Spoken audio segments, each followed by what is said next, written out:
రాజకీయంగా వాడుకోవాలనే ప్రయత్నం చేయటం అనేది చాలా దుర్మార్గమైనటువంటి అంశం.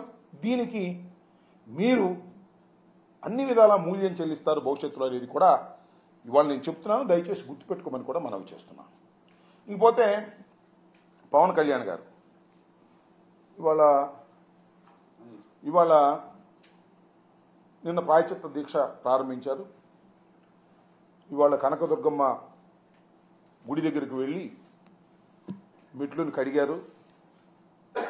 అయ్యా పవన్ కళ్యాణ్ గారు, మేము తప్పు చేస్తే మీరు మెట్లు కడగటం ఏంటండి?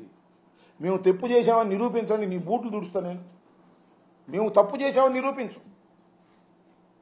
లడ్డూ ప్రసాదంలో జంతువులు కొవ్వు కలిసింది, ఆ నువ్వు నిరూపించు, నీ బూట్లు తుడిసే కార్యక్రమం చేస్తాం. ఏంది డ్రామాలు? అదేమంటే ఆయన ఏమన్నాయంటే హైందవ దేవాలయాలే, వైసీపీ హైందవులే దేవాలయాలకు నష్టం జరుగుతుంటే పట్టించుకోలేదు, హిందూ దేవాలయాలు.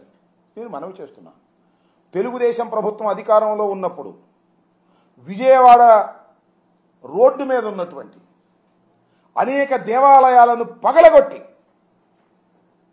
దేవాలయాల్లో ఉన్నటువంటి దైవ స్వరూపాలను మున్సిపాలిటీ తొట్టుల్లో వేసుకు వెళ్ళినటువంటి సంఘటన మర్చిపోయారా అని అడుగుతా ఉన్నా. ఆ రోజు ఎందుకు మాట్లాడలేదు? సనాతన ధర్మం మీద ఇంత ప్రేమ భక్తి ఉన్నటువంటి పవన్ కళ్యాణ్ గారు ఆ రోజు మీరు ఎందుకు మాట్లాడలేదు అని అడుగుతా ఉన్నా.